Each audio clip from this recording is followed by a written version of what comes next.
Let's discuss about attributes. Attributes is a piece of information that you can attach to the R object. Think of an attribute as a metadata. So attribute provides additional information about R object. Now to help you understand more about attributes, I will take an example. Suppose say your friend purchased a car. Now then you won't able to figure out which type of car it is. So you ask your friend a series of questions. For example, which type of car it is?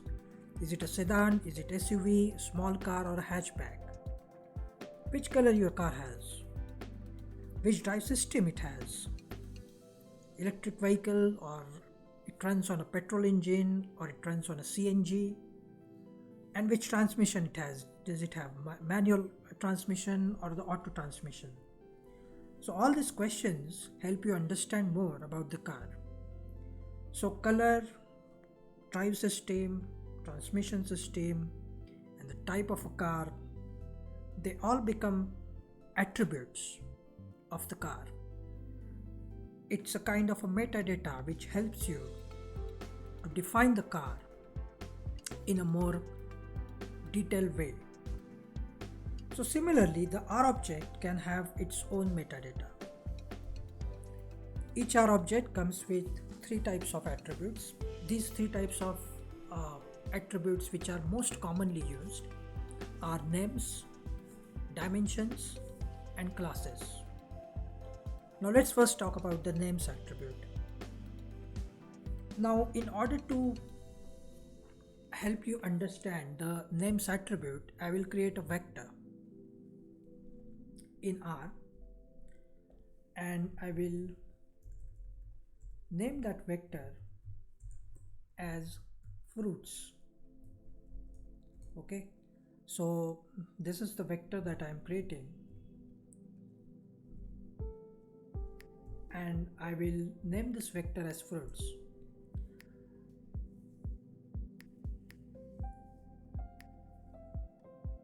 Now this vector has 4 values, but those values doesn't signify anything unless I attach some name to those values.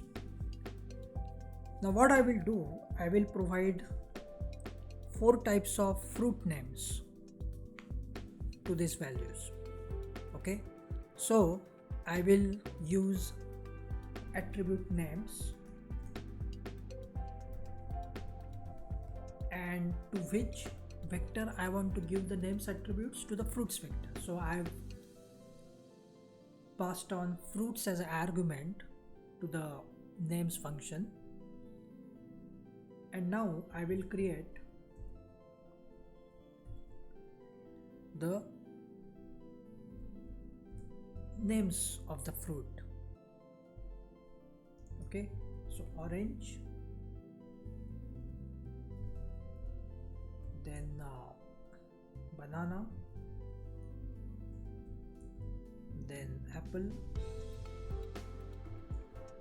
and then peach. Now if I run this and if I want to check how the object fruit looks like, then you can see that the object has its values 5, 10, 120, but on top of each value, now the name corresponding to each value is also appearing. Now this makes a lot of sense because now I can able to find out that there are 5 oranges, there are 10 bananas, there is 1 apple and there are 20 peach. So this can only be possible because of the names attribute. But please note that the values of a vector, if I manipulate, then it gets changed. But the name doesn't get changed. For example, if I add 2 to fruits object, then its values are getting increased by 2, but its names which is appearing over the top of each value of the vector doesn't get changed. Okay, so this is about the names attribute. And if you want to remove the names attribute, then what you have to do, you will have to assign it to null. So when you assign it to null, then R will remove the name attribute from the object, and you can see the attribute assigned to the object with the help of attributes function.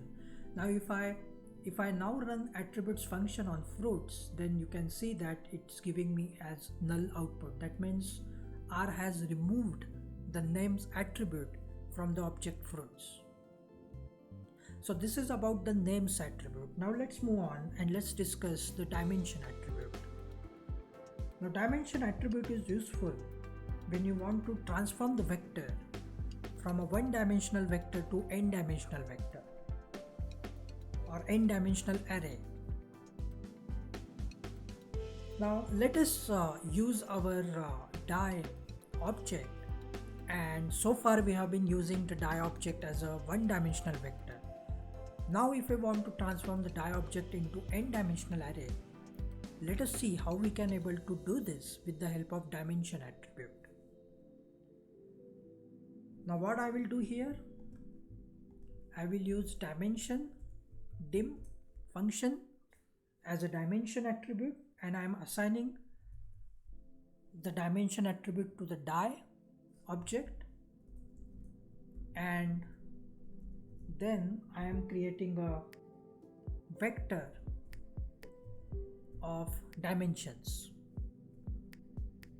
Okay, I am creating a vector of dimensions, and now let's check what happens to the die vector.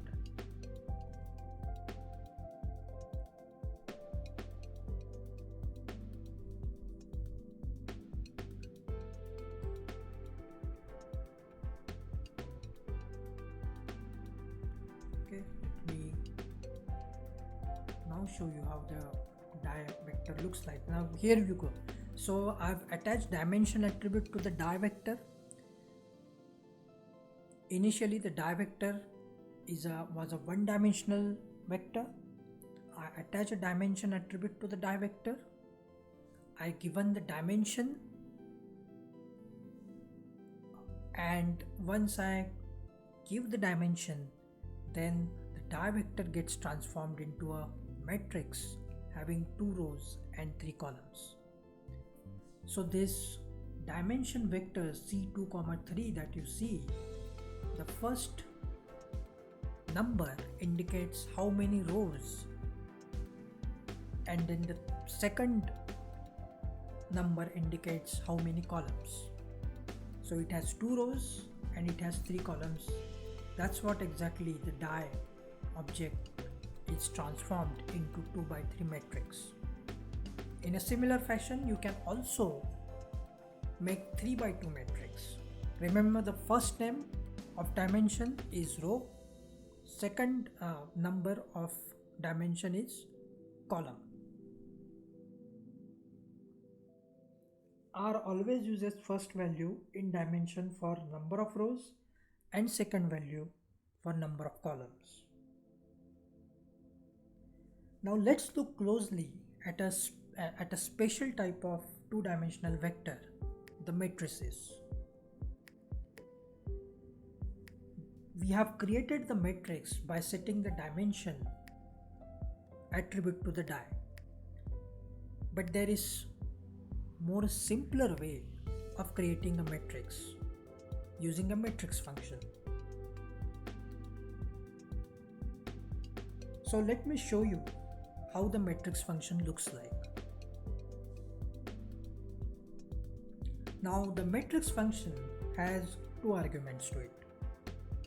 The first argument is a vector you want to turn into the matrix, in our case die. And second argument is how many rows the matrix should have. There are 2 optional arguments to the matrix function. The first optional argument is you can also specify the number of columns that you want for the matrix. Now please remember that once you set all the arguments to the matrix function, the vector, you set up number of rows, number of columns, then by default R will fill up the matrix column by column. Okay, so now let me show you how we can use the matrix function on our object type. So matrix comma die is my first argument, then n row, that means how many rows that I want,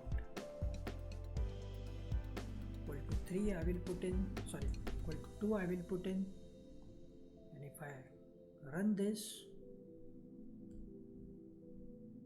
then you can see that R has created a matrix, and you can also see how R has filled up the numbers. The numbers are filled column wise. Now you can change this by setting the argument as by row. So if you set the argument by row equal to true, then you can see, if I run this, then you can see that the matrix is now getting filled row wise. Okay, so this is how the matrix function looks like. It's a very important function. So this matrix function is very useful, it's very helpful, especially when you will be dealing with a lot of image processing algorithms in deep learning, wherein you will be using a lot of matrix algebra, and there you will find the extensive use of matrix function and its libraries.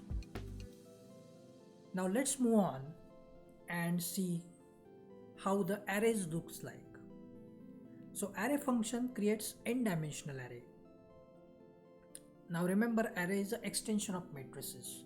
Matrices are two-dimensional array, and array is in general n-dimensional array. So you can create n dimensions to the array. But array function is not as customizable as matrix function. We have already used an array function. To use the array function, you have to first provide the object or the vector as a first argument, and then the dimension of the vector of dimension as a second argument. Now just to give you the example of array, so I am writing array. So this is my array function. As a first argument, I am giving the object as an argument. So this is my object. This is the first argument for the array function, and in this case I am giving the second argument as dimension. Okay, so I want to create 2 by 2 by 3 dimension array. Okay, now let's see how it looks like.